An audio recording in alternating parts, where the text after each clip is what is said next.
Iniciamos con un nuevo episodio de Otra Perspectiva Podcast, un espacio de análisis y reflexión de la política y la actualidad nacional e internacional.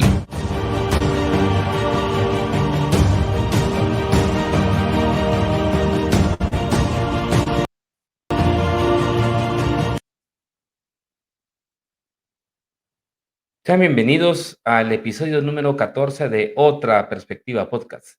Esta tarde contamos con la presencia de el licenciado Pablo Hurtado, secretario ejecutivo de ASIES, con quien estaremos conversando algunas ideas vinculadas a cuáles son los desafíos que tiene el país luego de haber el Congreso de la República electo a los magistrados de Corte Suprema de Justicia y magistrados de Sala de Apelaciones, proceso que obviamente dejó una serie de, pues,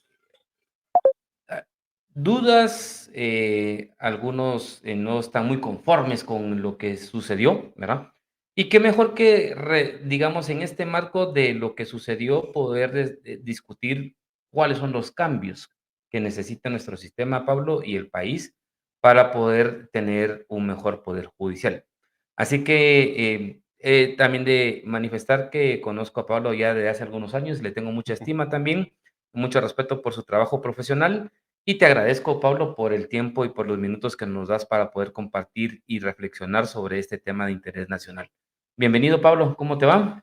Muy bien, gracias, Julio. De hecho, como lo indicabas, ya hace una buena cantidad de años tengo el gusto de poder compartir profesionalmente con tu persona, agradecerte la invitación y es válido hacerte una felicitación por no solo el programa, el podcast, sino también por tocar este tema tan importante y tan relevante para nuestro país. Gracias, Pablo. Pues bueno, en el marco, digamos, del conocimiento, de la experiencia, porque Pablo también es abogado, más el tema del rol que ha jugado, así es, vamos a tener esta discusión y vamos a, como ha sido la dinámica de este podcast, vamos a tener un video introductorio que nos da el contexto y luego entonces ya vamos a ir planteando algunas ideas básicas que creo yo que es importante que podamos ir como debatiendo, ¿verdad, Pablo? Entonces Perfecto. vamos a escuchar un ratito este video y luego entramos ya al debate. En una rápida elección y con el voto favorable de más de las 2/3 partes del total de congresistas, fueron electos los 13 magistrados titulares de la Corte Suprema de Justicia de Guatemala.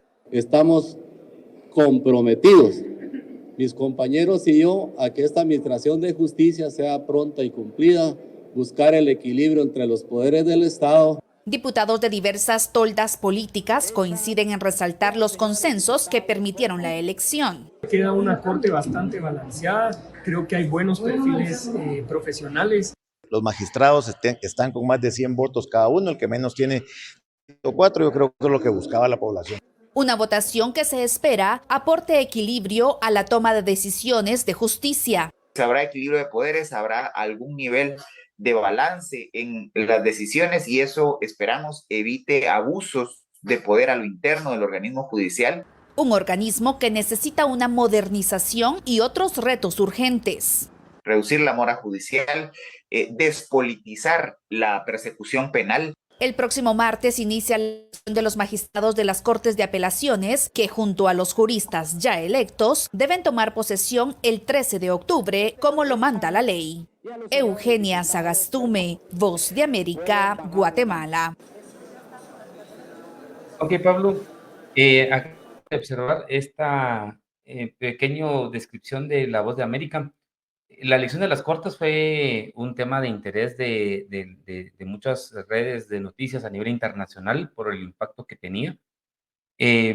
Sobre este ejercicio ya de la elección de los 13 magistrados de la Corte Suprema de Justicia, como en el caso también de los magistrados de Sala de Apelaciones, yo te pediría, digamos, para iniciar, ¿qué valoración tenés del proceso, verdad?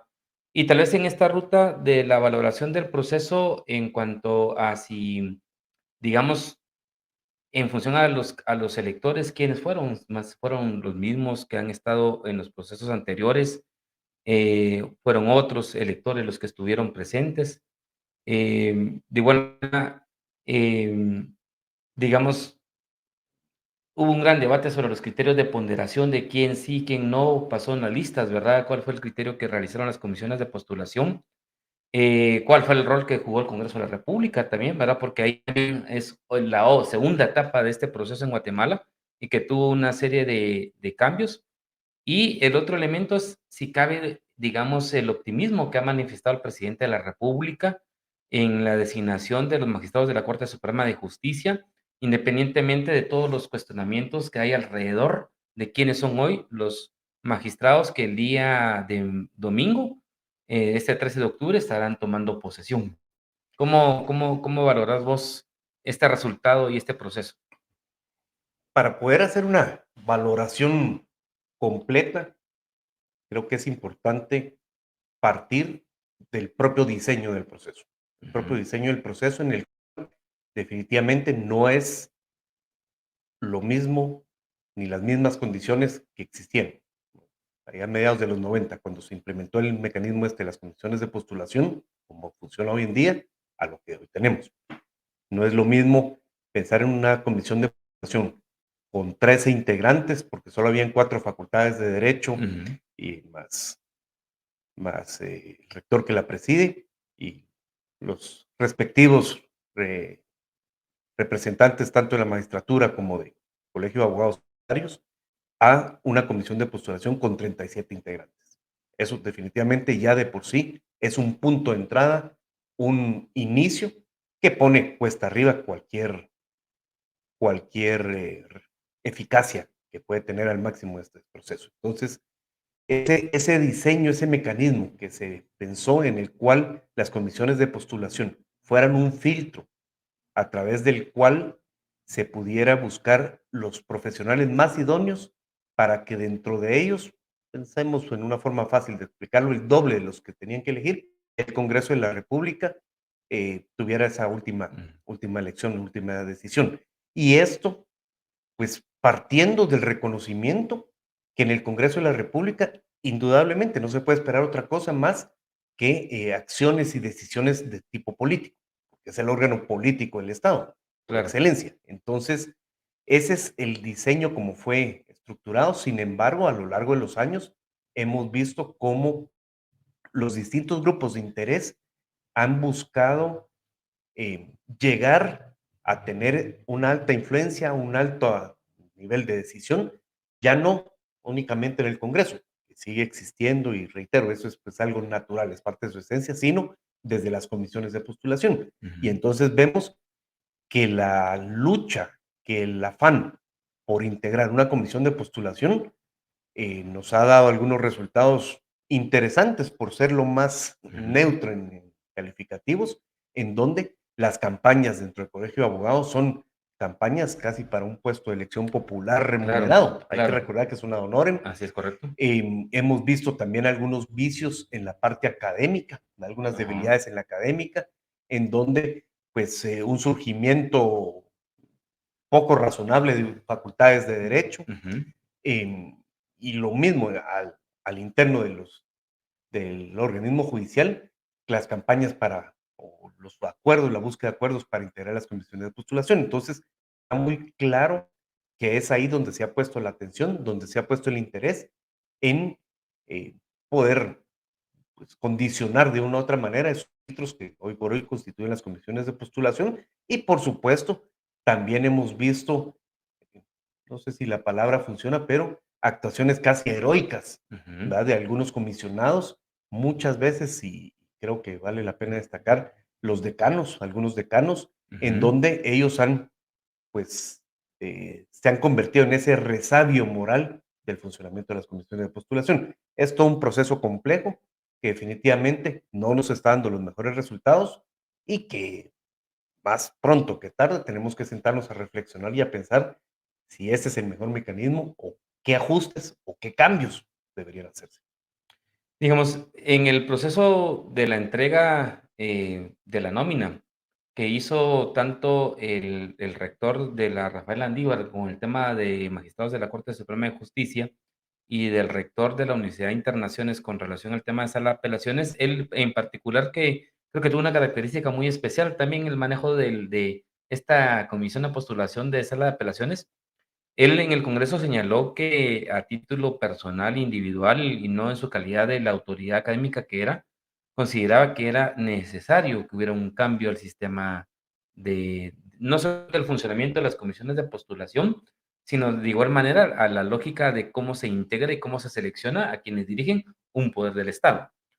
En esa dinámica de cambio, digamos, sí consideras desde la perspectiva, en donde has estado trabajando como tanque de pensamiento de parte de así es, Pablo, que digamos, al menos sí es un logro avanzar en el modelo republicano de que sí tenemos, o sea, sí se logró, superar todas las limitaciones y las especulaciones que había, que íbamos a llegar al 13 de octubre y que no íbamos a tener cortes, ¿verdad? Independientemente de estos elementos de vacíos y de críticas que hay, ¿consideras que, digamos, en esa parte sí tenemos como un elemento de avance para el país y qué efecto positivo genera? ¿Cuál es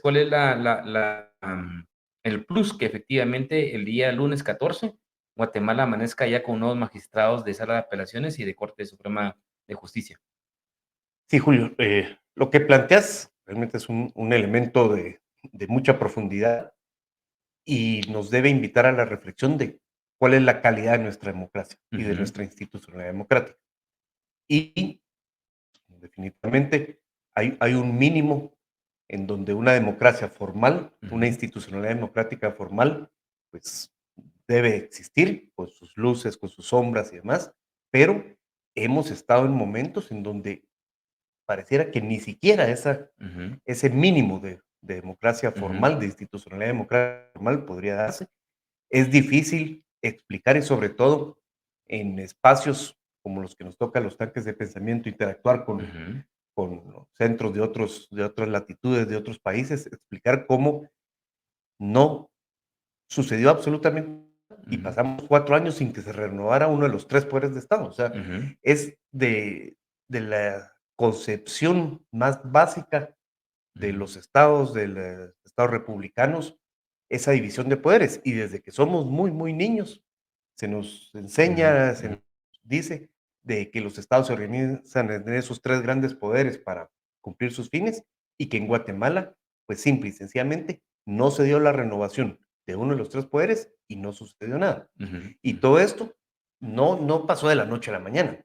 Primero nos fuimos siendo permisivos en que la elección de presidente de Corte Suprema de Justicia se demoraba primero unos días, llegó un caso extremo de 4 meses y cada vez íbamos siendo más indolentes ujú, hacia ese tipo de situaciones hasta que llegamos, creo, a extremo de 4 años en que no ujú, se renovara. Así ujú, que desde esa perspectiva yo creo que sí hay que reconocer, valorar en que en lugar de que se diera esa ujú, prórroga automática de ujú, los periodos, pues que hubo un esfuerzo valioso, importante, se alinearon todos los actores que ujú, participaban dentro del proceso.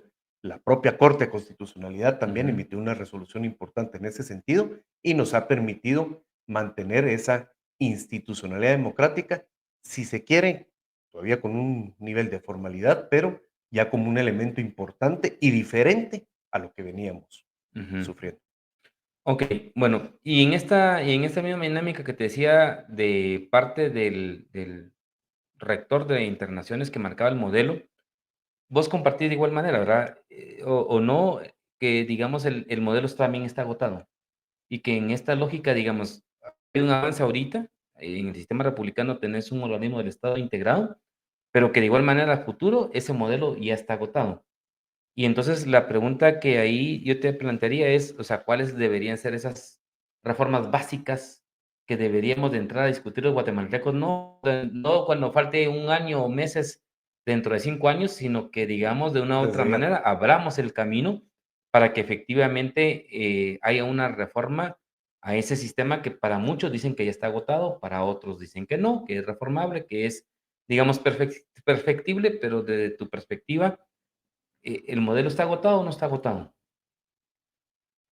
Más que si está agotado o no está agotado, yo creo que es un tema de eficacia y si es un modelo ineficaz para lo que se busca. Ujú, Y es un modelo ineficaz desde su propia concepción, como hoy por hoy funciona. Ujú, Uno de los principales elementos es cuál es la razón, qué razonabilidad puede tener que tengamos que cambiar todo el ujú, organismo judicial, las ujú, magistraturas, en un solo momento. ujú, O sea, ujú, eso es difícil. O sea, ¿por ujú, qué se tienen que renovar toda la Corte de Apelaciones y los tribunales de igual categoría al ujú, mismo tiempo que la Corte Suprema de Justicia? Eso ujú, ya es un primer elemento que bajo ningún punto de vista va a poder tener una conclusión ujú, satisfactoria, una conclusión ujú, ujú, positiva. Eso por un lado. Luego, ¿por qué tenemos que estar sometiendo a permanentes cada 5 años procesos de elección para quienes son los que van a impartir justicia? ujú, La carrera profesional es un elemento básico y fundamental para el buen funcionamiento de cualquier tipo de entidad, ujú, pública, privada, lo que se trate, y definitivamente nuestro diseño, nuestro modelo está planteado para que se corte cada 5 años. Incluso los ujú, jueces, ujú, ¿verdad? Los jueces ujú. cada 5 años deben renovárseles sus Sus nombramientos. Entonces, nombramientos, es ese es otro correcto. elemento importante. El gran tema, hablando de esto, es que ese nuestro modelo está incluido en la propia Constitución.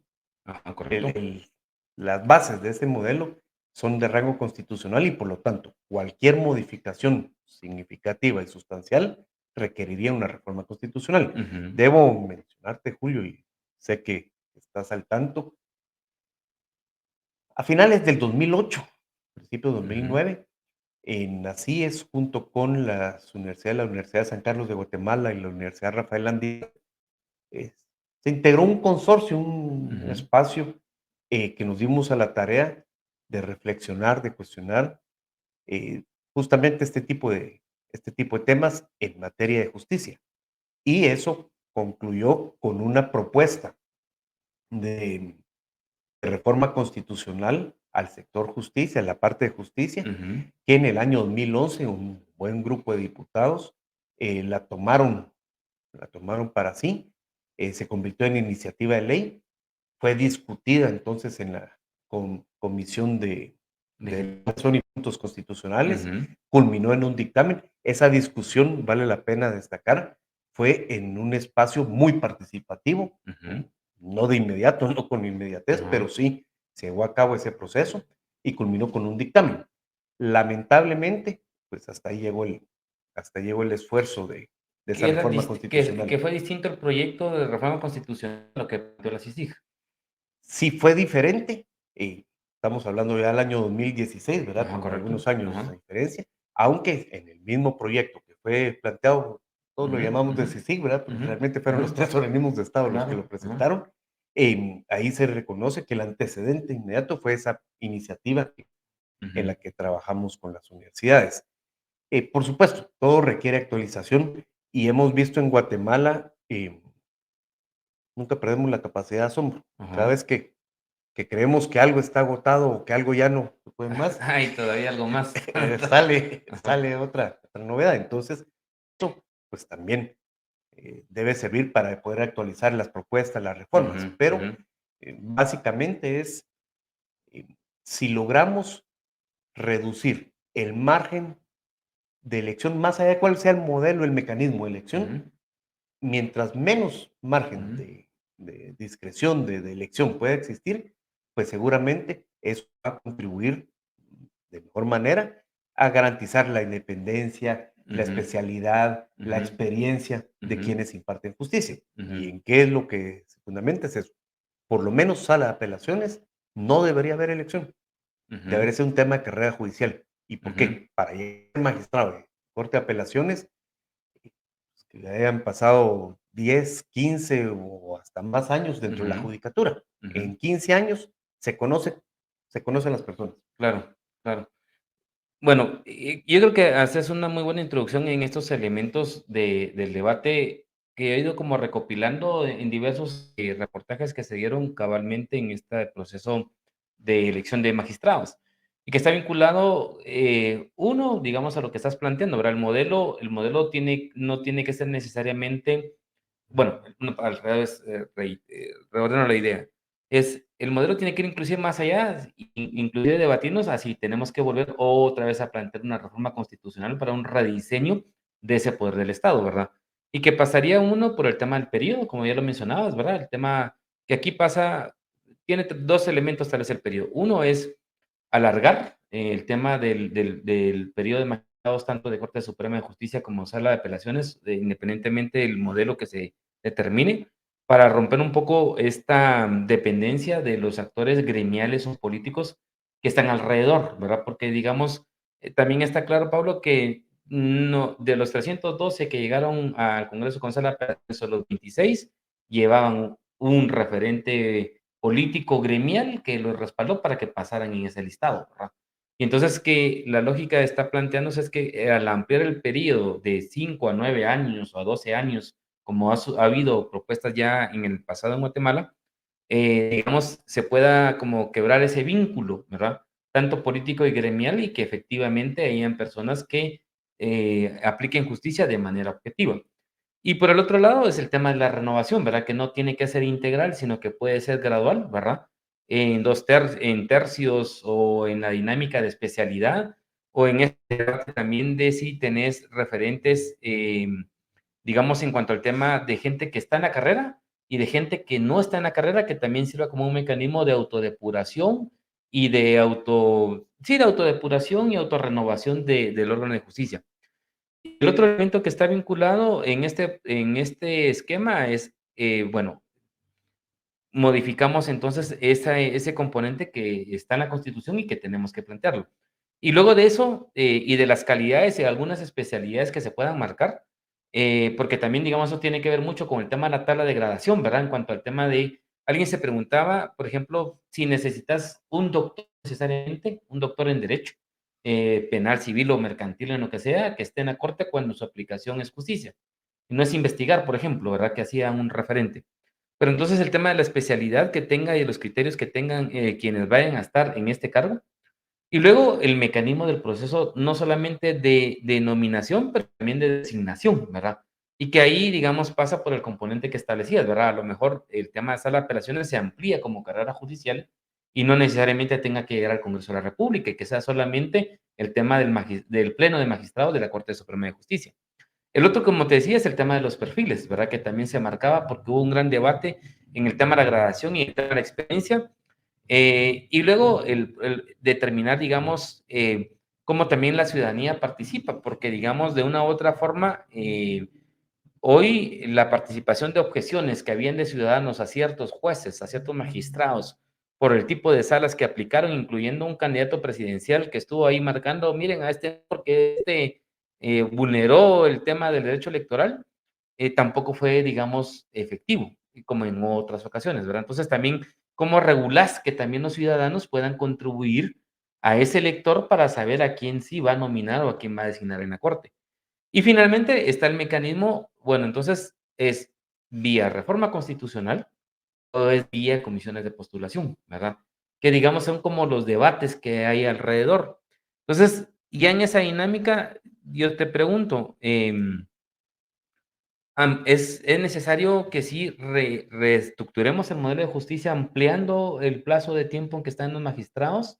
Vitalicios, 9 años, 12 años, y cómo establecemos ese mecanismo de renovación gradual del sistema de justicia, entendiéndolo en el marco de Corte Suprema de Justicia y Sala de Apelaciones. Sí, definitivamente la ampliación del periodo es un elemento muy adecuado y que propicia la independencia. Ujú, ¿Por qué?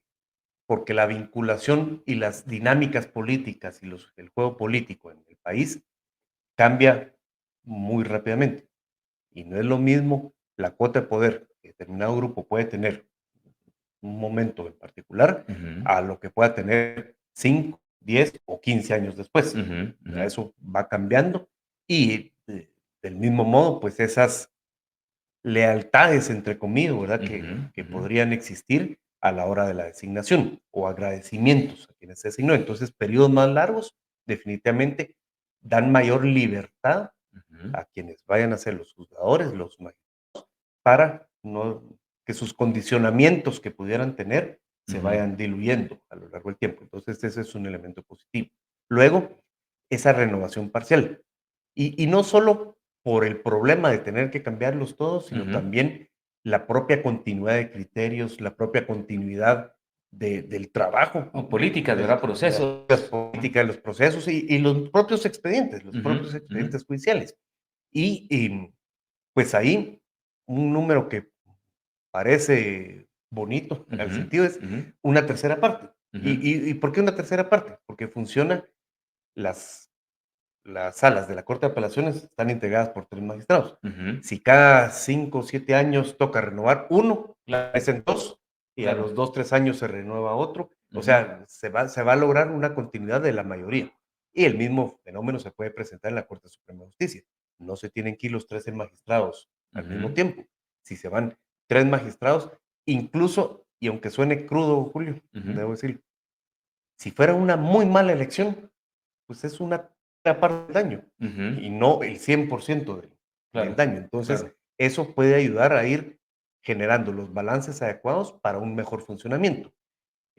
Por supuesto, hay muchos elementos, este es uno de ellos, pero de nuevo volvemos a que tendríamos que atrevernos a hablar de una reforma constitucional, por lo menos para estos elementos. Hay otros aspectos que tal vez pueden ser transitorios, si se plantea el término, a través de la ley de comisiones de postulación. Por ejemplo, hoy por hoy, el proceso de evaluación de análisis que se lleva en las comisiones de postulación no puede cumplir con los fines esperados y en cuestiones tan simples como la temporalidad. La ley establece un tiempo de cuándo tiene que convocarse la comisión y cuándo tiene que entregar los listados.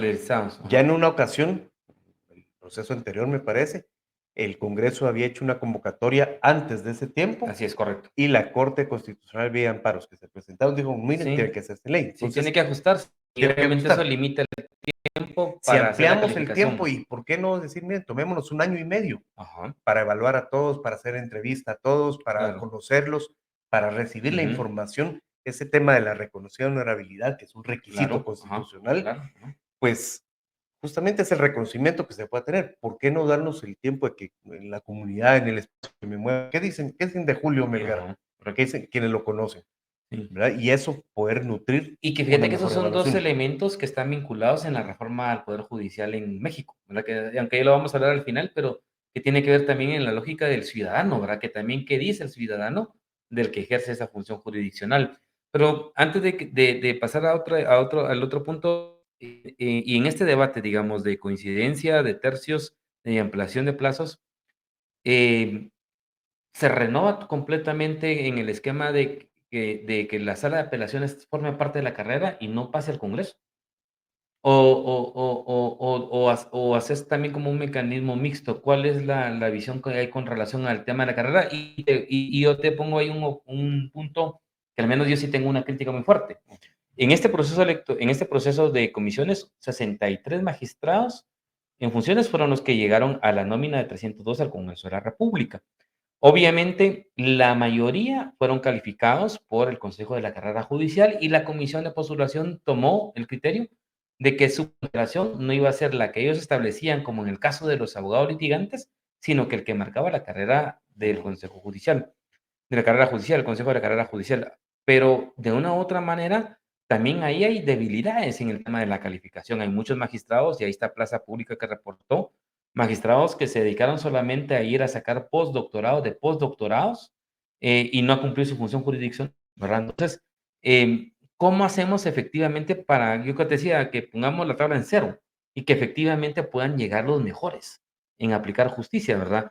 Y siento yo que en el tema este de decir, bueno, que los de magistrados de sala de apelaciones no sean electos por el Congreso, sino por la Corte Suprema de Justicia, también de una u otra manera tampoco es una alternativa o una solución real que efectivamente tengamos mejor gente calificada que inicie, digamos, en ese proceso de evaluación a los 9 años o a los 12 años, porque los vas a tener ahí metidos por esa cantidad de tiempo. Entonces, ¿qué criterio tienen con relación a qué hacemos con los magistrados de salas de apelaciones? Sí, bueno, definitivamente sí creemos que la magistratura de Corte de Apelaciones debe ser de carrera. Es válido y hasta sano, me atrevo a expresar, poder dejar un margen, un porcentaje, una fracción para que puedan ingresar profesionales que ejercen, valga la redundancia, la profesión. ¿Por qué? Porque también es sano conocer la perspectiva del usuario, Claro, claro, ¿verdad? así ¿Cuáles es. son los debilidades, cuáles son Claro, los así es, desafíos? así es. Entonces, es válido que pueda existir un margen, pero el tema con la carrera judicial, con la carrera profesional es no porque el mecanismo que se ha implementado para la evaluación, para poder darle ese seguimiento permanente, no haya funcionado o no sea el adecuado, no podemos No, decir que la carrera judicial no es, no, no es lo claro. O mejor. no sirve o hay que cambiarlo Entonces, ajá. ahí es donde hay que apostarle. Y basta por, tuvimos una confrontación de experiencias, ninguna de las dos, debo decir, de lo mejor, en donde se intentó con una ley de carrera judicial de 2016, me parece, en donde incorporaba el Consejo de la Carrera Judicial a especialistas en estos temas, en evaluación, en gestión del talento humano, en otras disciplinas que sirven para poder dar ese seguimiento al desempeño profesional de una persona. El punto es, y luego la contrarreforma que se dio, en donde, pues ahora, de nuevo, es la Corte Suprema de Justicia, profesionales del derecho, a quienes se les pide que evalúen el desempeño profesional en temas que no han sido formados. O Claro, sea, hay mucha contradicción y parte de que no tenemos claro cuáles son las funciones jurisdiccionales, políticas de un órgano como Corte Suprema de Justicia y cuáles son las funciones administrativas. claro, así Es es. tan curioso, para ser muy neutro en calificativos, que para ser magistrado de Corte Suprema de Justicia y por ende, con la posibilidad de ser presidente de Corte Suprema de Justicia, los elementos, los requisitos, los criterios van encaminados hacia el desempeño profesional en las profesiones de abogado y notario. Sí, Pero las funciones son eminentemente administrativas. administrativas. Bueno, y es que al final de cuentas también es un mix, porque también si vas a las cámaras, ahí es un tema de especialidad de conocimiento, ¿verdad? Y aparte ellos contribuyen a la parte del manejo administrativo, pero sí, creo que tenés razón en ese punto, ¿verdad? Se puntualiza a veces experiencia cuando ellos finalmente ejercen una función más administrativa y de orden operativo para que funcione el organismo judicial. Pero bueno, en esa dinámica me parece interesante que decís, ¿verdad? Que yo creo que podría dejar un tema de dejar un porcentaje, un margen de magistrados a las operaciones para autodepuración, te haría a la siguiente objeción que se marca en la pregunta. Eh, ¿Qué elementos entonces tendría que tener de modificación en cuanto al modelo de comisiones de postulación? Digamos, si vamos haciendo estas referencias de acuerdos en ampliación de tiempo, en renovación de tercios, en generar una parte, un porcentaje mayor de sala de apelaciones como carrera judicial y otro porcentaje que es de, digamos, de libre ingreso en el caso de abogados litigantes, eh, ¿qué aspectos tendríamos que mejorar en ese proceso de nominación y de designación? ¿Es solamente ley de comisiones de postulación? Algunos criterios los dejamos también enmarcados en la Constitución si nos vamos al tema de la reforma constitucional, porque viste el tema, por ejemplo, de la sede, y realmente fue algo trillado y ridículo. Inclusive en una parte al inicio vos le decías, ¿verdad? Con el tema de los comisionados, que se plantea que es un trabajo de honorem, pero resultaron algunos que argumentaban que no querían reuniones de tal tipo y tal otro porque tenían trabajo, y cuando finalmente vos sabes como profesional que si te postulás, estás destinado a una dinámica de tiempos, ¿verdad? Entonces, esos tipos de argumentos realmente eran como bastante bajos para, digamos, detener el proceso de construcción de los listados. Entonces, ¿hacia dónde nos orientamos en este proceso? O llegamos al extremo, como en el caso de México, de elección popular de jueces. Bien, la experiencia en el desarrollo constitucional guatemalteco nos ha demostrado que no necesariamente una constitución tan desarrollada, que incluye tantos elementos, es lo mejor. ¿Por qué? Porque no permite esa actualización, esa adaptación a las diferentes condiciones de tiempo y tiempo. Entonces, sí, vuelvo a insistir, nos parece que es importante unos ajustes a la constitución actual, pero no para incorporarle más elementos casi operativos. Al contrario, dejar esos grandes principios y a través de esas ordinarias donde se pueda regular. Entonces, no me atrevería a Ujú, pensar en que otros elementos adicionales o cómo debe hacerse de una tabla de ujú, gradación y ujú, demás ujú. que en el rango constitucional. La ley ordinaria, la ley de comisiones de postulación, por supuesto que tiene que ser también susceptible de reforma, de revisión, Claro. de análisis. ¿Por qué? Y aquí hay un elemento interesante, Julio, que creo que vale la pena Ujú, destacar. El mecanismo constitucionalmente establecido de comisiones de postulación incorpora un elemento importante y fuerte de subjetividad, ujú, ¿verdad? De subjetividad, en donde le asigna a los comisionados ese derecho del voto, ujú, que el voto por propia esencia, por ujú, naturaleza, hay un elemento de subjetividad. ujú. La ley de comisiones de postulación lo que busca es incorporarle elementos objetivos, Claro. Ujú, técnicos objetivos, con sus ujú, debilidades. mm, Ya hemos hablado varias de estas aquí. ujú, Entonces, ¿cómo poder armonizar? Por ejemplo, hay algunas posturas que han planteado, bueno, miren, que sea la tabla de gradación y que sea casi en automático, que los mejor punteados sean los ajá, que pasen a la nómina. Pero claro, entonces le claro. quitamos ese elemento de subjetividad Así que es, también así es, creo que es válido. así es correcto.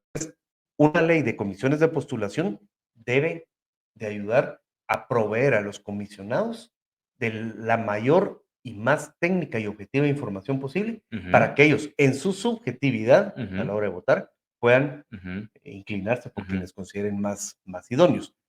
Elementos que habría que modificar, pero vamos a la Constitución también, una comisión de postulación de 37 ujú. comisionados no parece que tenga mucho sentido, Sí, ¿verdad? ajá, Han funcionado, por ejemplo, en contraposición, la Comisión para el Tribunal Supremo Electoral, donde tiene un número ajá, ujú, más reducido, ujú, pues es más fácil el trabajo del día a día. ujú, Ya lo mencionabas también, la discusión esta de la sede, que todos sabemos que no era ujú, la sede lo que estaba ujú. detrás de eso, Claro, claro, pero tomó 2 semanas, así tomó es. 2 semanas y con intervenciones de 30 de los 37 comisionados, o sea, todo eso lo hace un proceso que sea más difícil. Luego, el tiempo para que trabaje la comisión Ujú, debe extenderse. Y lo ideal, pues sí, si hay 300 candidatos, si hay 500 candidatos, pues que sea el tiempo suficiente para tener al menos 15, 20, 30 minutos para ujú, una entrevista, ujú, para ver su desempeño, su ujú, verbalización. ujú. No debe limitarse a hacer una revisión de expedientes, de Claro, documentos, sí, porque totalmente. entonces el estímulo es consigamos la mayor cantidad de documentos posibles, sirvan o no sirvan. ¿Verdad?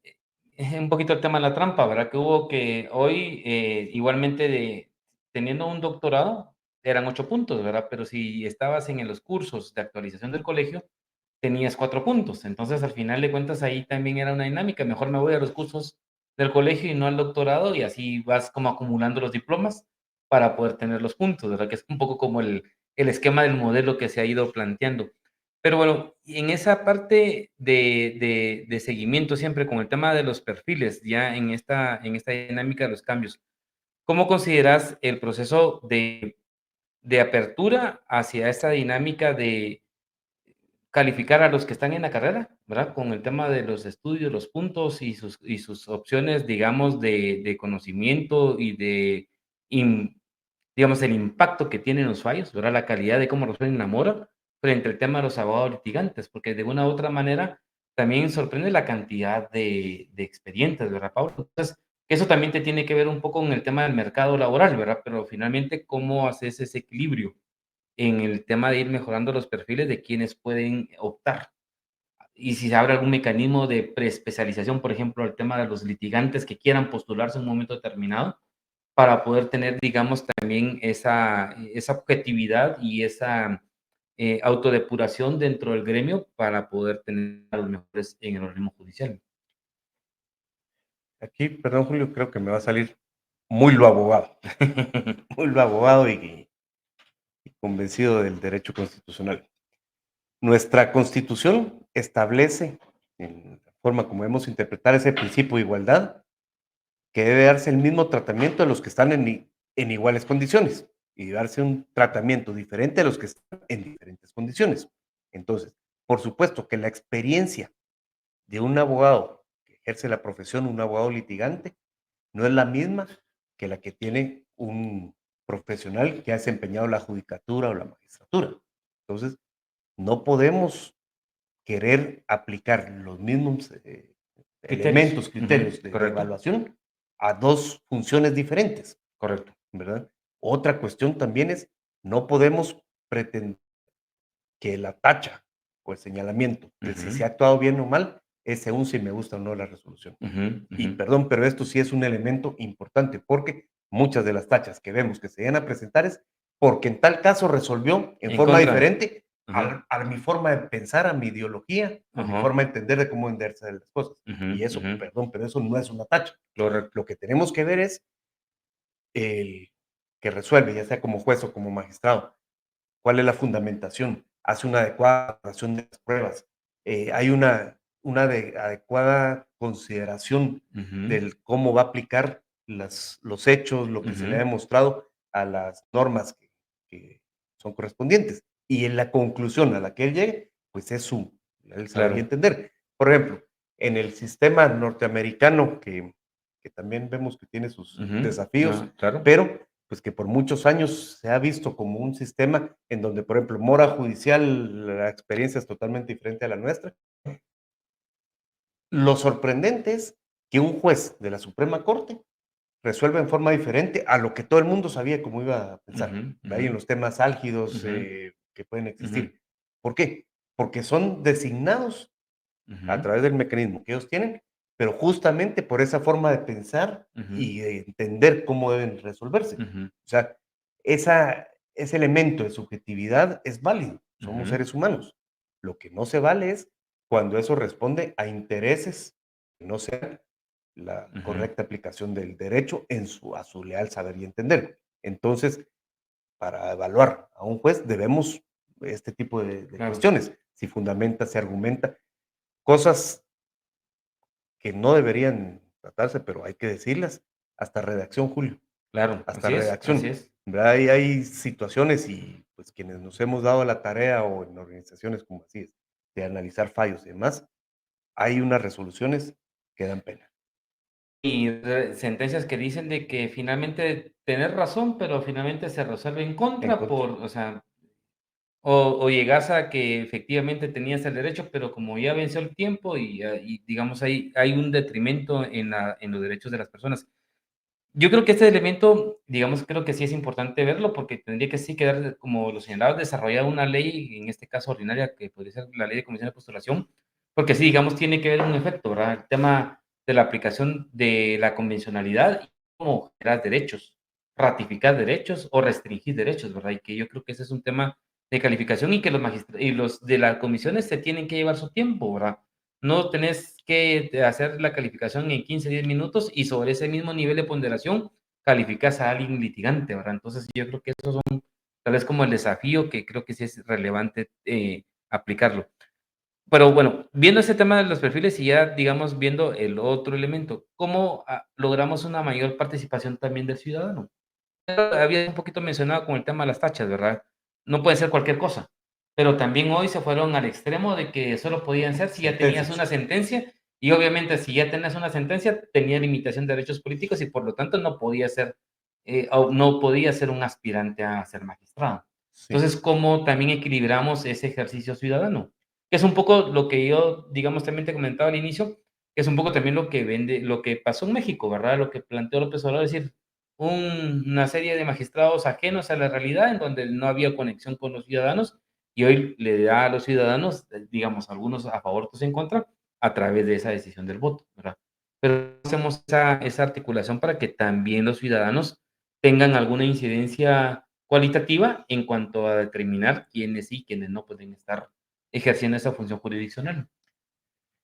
Lo primero es indispensable que superemos, creo que se ha avanzado, pero que superemos la percepción de que el tema de cortes es solo de abogados. ¿Verdad? Es un tema que de una u otra manera involucra y concierne a toda la sociedad. Tal vez lo tortuoso que fue el año 2023 y el proceso de elecciones generales, algo ayudó a sensibilizar, porque al final de cuentas las cortes fueron las que decidieron si podían o no participar algunos candidatos, Ujú. que si era válida o no una elección. O sea, se tomó algún nivel de conciencia al respecto, pero eso no tiene que ser solo para un momento o para Ujú. una situación. Tiene que ser un tema que toda la población, toda la sociedad, sepamos que es importante las cortes y cuál es el papel que desempeñan dentro de nuestro país.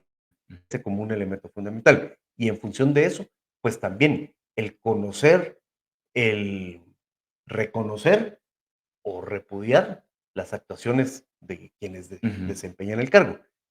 Un poco como en eso sí hemos avanzado bastante, le sucede a los diputados al Congreso de la República. Ya difícilmente, hay algunos que pasan muy Ujú. desapercibidos, pero casi siempre ya se conoce a una gran cantidad de los diputados, Claro. y pues esa exposición al día a día en la Ujú. sociedad, pues juega para bien o para mal según el desempeño que ellos tengan. Entonces, ese es un elemento importante.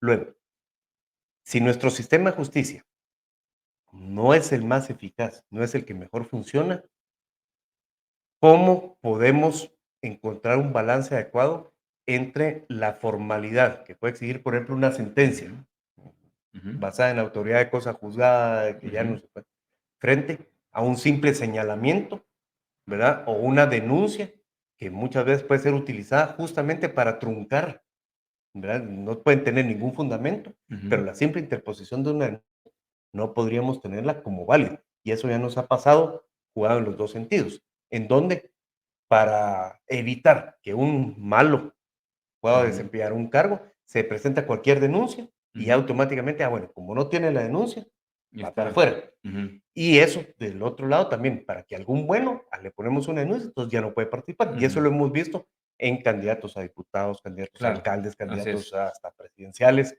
Entonces no podemos darle ese Ujú. valor, ese reconocimiento automáticamente a una u otra, ni un extremo ni el otro. Ujú. Entonces sí tiene que haber cierto nivel de razonabilidad, tienen que estar definidos esos criterios de cómo se Ujú. van a evaluar las tachas. Ujú. Lamentablemente, y eso es algo que sí se puede corregir sin necesidad de tanta reforma, Ujú. las comisiones van trabajando sobre la marcha. Claro. ¿Por qué no se toman un par de sesiones para hacer cuál es el perfil, cuál es la tabla de gradación, cuáles van a ser los criterios para evaluar tachas y ya después lanzan la convocatoria? Se Ujú. lanza la convocatoria y pareciera que ya después se hace la tabla de gradación pensando en quiénes van a ser en Sí, quiénes son los candidatos. claro. Entonces, eso se puede ir adelantando y, por supuesto, el modelo perfecto difícilmente se va a encontrar con estas condiciones, con estos elementos. O sea, al final de cuentas, la honorabilidad, la reconocida honorabilidad, para ti alguien puede ser muy honorable Ujú. porque lo conoces, para mí de repente ni lo conozco y eso me Ujú. impide darle Ujú. una valoración de reconocida honorabilidad. O de Ujú. repente, pasemos a otra profesión, cada quien habla del médico según cómo le va. Claro, así es. Entonces, ese tipo de cuestiones difícilmente se puede tener la claridad y la acción para que sea inefable. Y digamos, ya en esta ruta, aunque hemos ido dando algunas luces, entonces, el desafío para poder plantear un nuevo modelo de cortes, ¿crees que entonces sería un mecanismo mixto? ¿Reforma constitucional con mejoras y ampliación del tema de ley ordinaria a través de las comisiones de postulación u otras?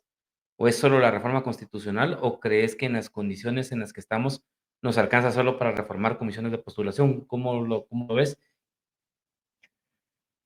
Creo que lo ideal es que sí, una reforma constitucional limitada, Ujú. ¿verdad? A los aspectos De justicia. de justicia y a los aspectos que realmente ameriten Ujú. esa reforma, luego de un proceso de discusión. No Ujú. podemos pensar en la ocurrencia simplemente. Ujú. Y pues que eso vaya acompañado del desarrollo de leyes ordinarias que permitan Ujú. hacerla efectiva. Creo que eso es lo ideal. Sin embargo, como lo comentaba hace un momento, ya del 2011 para acá ya llevamos que van a Más de ser 12 años, 13 años, ajá. y la experiencia de lo que hemos vivido es o que es muy prematuro, que no es el momento adecuado, o que ya es muy tarde, o al final de cuentas, lograr adeptos para una reforma constitucional no es algo sencillo, Sí. no es algo sencillo, pero pues tenemos que discutirlo. Bueno, pero digamos, ahorita yo creo que obviamente hay una claridad en muchos sectores de que tenés que cambiar. Tenés que hacer una reforma sustantiva en función a lo que vimos ahorita. Yo lo que te preguntaría, y bueno, y para el tema de la reforma constitucional, para promoverla en el Congreso solo necesitas 15 diputados para generar la propuesta específica, la propuesta de la reforma constitucional. Entonces, la pregunta sería un poco del millón, ¿quién está llamado a generar la primera propuesta? A someterla a debate político, a debate nacional con los diferentes actores, porque todos tenemos claridad de que hay que hacer cambios, ¿verdad? Y vuelvo un poco a la presentación de la nómina por parte del decano de Internaciones, que dijo, el modelo tiene que cambiarse, ¿verdad? Pero entonces, ¿quién está llamado a tirar la primera propuesta y que realmente entremos en este proceso de debate? Yo creo que el escenario ideal es que no sea un encargado de la primera Ujú, propuesta, sino que ujú, sean muchos los encargados, que las organizaciones sociales se dediquen a ujú, discutirlo y a preparar, que la clase política también al interno del Congreso, ujú, que los propios organismos de Estado, el organismo ejecutivo, que también ujú, pues, se interesó bastante en este proceso, incluso ujú. como algo relevante la misión de observación del proceso de elecciones de la De la Organización OEA, de Estados correcto. Americanos, la academia también Ajá. que lo pueda generar, y en fin, que hayan muchos sectores clamando por esa reforma constitucional y que se pueda llevar a cabo la discusión en el entendido que tiene que haber suficiente fuerza Ujú, social y de la sociedad para que los que al final de cuentas tienen la última decisión, que son los diputados, ujú. den ese paso adelante, pero sobre Bueno, todo con mucho los razonamiento. diputados y los ciudadanos también, porque finalmente si nos vamos a un proceso de reforma, Ese es el son los tema, ciudadanos los que tendremos al la momento de la posibilidad. consulta Claro, ajá. posterior, pero que ese primer filtro, que es donde no hemos pasado del Congreso, ¿por qué? Porque al final de cuentas también ahí juega un poco similar como la Ujú, reforma a la ley electoral y de partidos políticos, ¿verdad? En mm. donde se ven directamente involucrados los intereses de quienes tienen que tomar la decisión. Y una parte, digamos, como provocativa ya en la parte final, un poquito atendiendo al tema de tu conocimiento y tu experiencia, ¿crees que el ejemplo de México pueda tener algún impacto en Guatemala a través de que se pueda plantear este mecanismo de elección popular de los jueces? Entendiendo además que, un poquito aquí estoy presentando algunas propuestas del texto de reforma constitucional. También aquí nos han dado alguna versión un poco tergiversada de lo que tiene el texto constitucional, ¿verdad? Pero sí marca, digamos, un proceso allá al igual de calificaciones básicas mínimas que deberían de tener quienes optan, digamos, a la parte de ser juez o magistrado. En el caso de los magistrados, digamos, de alto nivel, les obliga a entrevista, les obliga a que presenten una razón justificada del por qué ellos se quieren someter o quieren, vamos, ser designados como jueces. Les establece un proceso de puntuación, ¿verdad? Y establece, entre otros componentes, que el proceso de elección, bueno, primero tendrá que pasar por también una comisión evaluadora, en donde tiene 2 niveles, ¿verdad? Tanto en cuanto a una comisión, digamos, más técnica, y en otra que regresa, digamos, al Senado con la participación de ciudadanos, para que finalmente salga la nómina a la cual se va a someter a elección.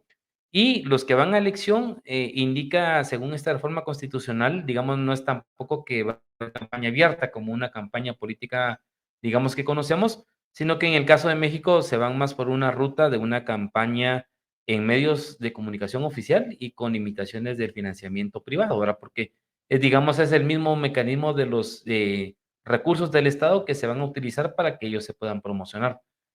¿Crees que, digamos, de no llegar a un proceso de entendimiento en donde se inicia reforma, venga otro movimiento mucho más fuerte y diga, miren, señores, todos teníamos conciencia de que había que plantear reforma al sistema, pero no se hizo, o no hubo quien lanzó la primera piedra y entonces lleguen a ese tipo de medidas? ¿Cómo lo analizas vos? Había estado muy cordial la conversación, fíjate. No, pues, sin conocer a gran detalle, aunque sí Ujú, hemos dado algún seguimiento a la reforma judicial en México, el tema que difícilmente me va a convencer de lo contrario es el momento en que se le pide que para ser magistrado hay que obtener votos, ujú, ujú, se convierte naturalmente en un proceso político, más ujú, político que técnico, ujú, más político que de trabajar. Entonces ya quien aspira a ser magistrado va a tener que empezar a incorporar esos elementos políticos, ir generando cómo puede ser conocido, porque al final de cuentas el tema es que para lograr el voto hay que tener una serie de condiciones y características que no necesariamente son Ujú, las de un profesional ujú. de la judicatura, sino un profesional con empatía, con carisma, Sí. Entonces, todo eso de una u otra manera condiciona y no sé, si vemos nuestra ley, si le damos a un colega sudamericano de otro lugar Ajá. nuestras leyes y demás, probablemente decir, sí, se mira bien, ¿verdad? O sea, que sea la Claro, academia, que sea la ajá, participación, claro, que sea el colegio de abogados, o sea, en hay el texto el modelo texto, por eso no se ve equilibrado, tan ese mal que ajá, como lo hemos sí. vivido.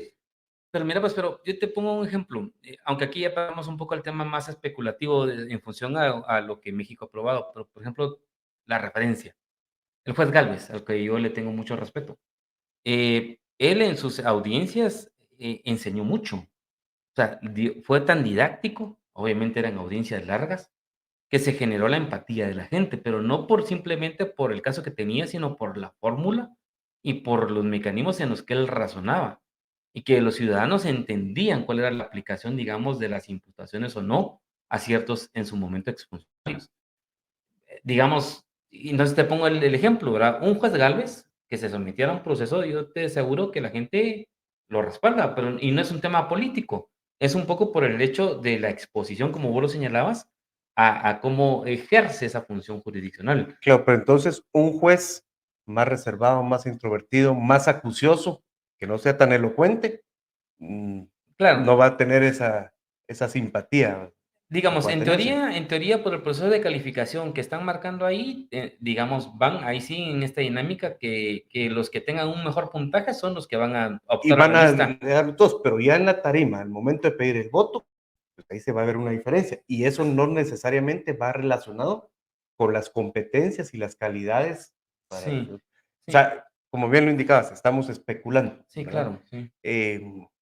Hay que ver, es un modelo novedoso, eso sí, Mm. y creo que es muy importante que ese tipo de discusiones sean las que se tengan. O sea, lo que no podemos dejar es de discutirlo, Claro, de así es. reflexionar, de ver O pros y obviar la contras, discusión, o obviar la ¿verdad? discusión y que digamos, es que sigamos con un mismo esquema que también de una u otra manera puede llegar a colapsar, ¿verdad?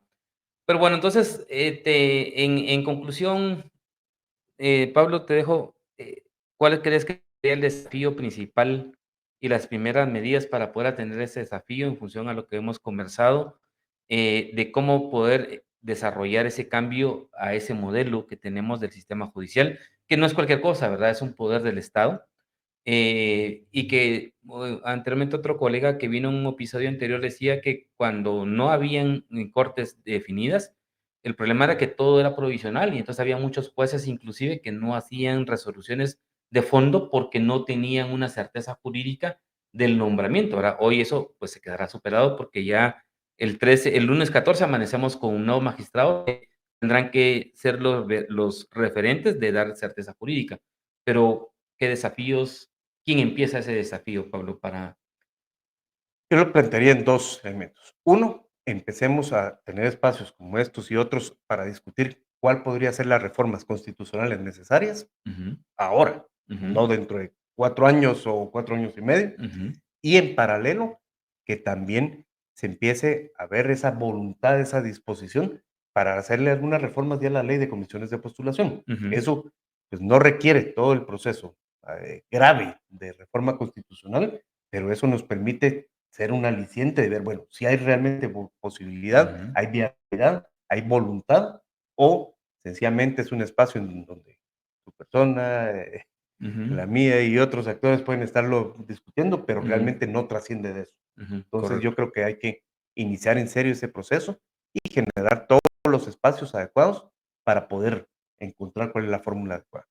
Correcto. Bueno, Pablo, te agradezco por tu tiempo, una hora básicamente en la conversación.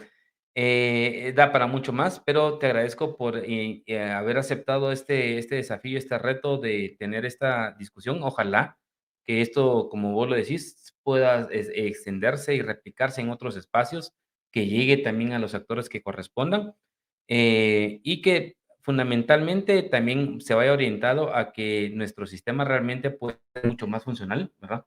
Y pueda ser aplicable en ese equilibrio de república, de equilibrio de los tres poderes del Estado, que es fundamental y que, como vos lo decías, pues lo estábamos perdiendo. Ahorita hay un proceso de recuperación, pero todavía falta, ¿verdad? Falta para que efectivamente pueda haber una mejor certeza y una mejor confianza de parte de los ciudadanos hacia estos órganos y estos organismos del Estado. Así que a todos los que nos han estado escuchando, les agradecemos por su atención. Les invitamos a que nos puedan seguir en todas las plataformas, en el canal de YouTube, en el de Facebook, en el de Instagram y también en la parte auditiva en Spotify y en iVoox. Así que les agradecemos por su atención, estén atentos al próximo episodio y nos vemos en una próxima oportunidad. Síguenos en nuestras plataformas en YouTube, Facebook, Twitter, Spotify e iVoox.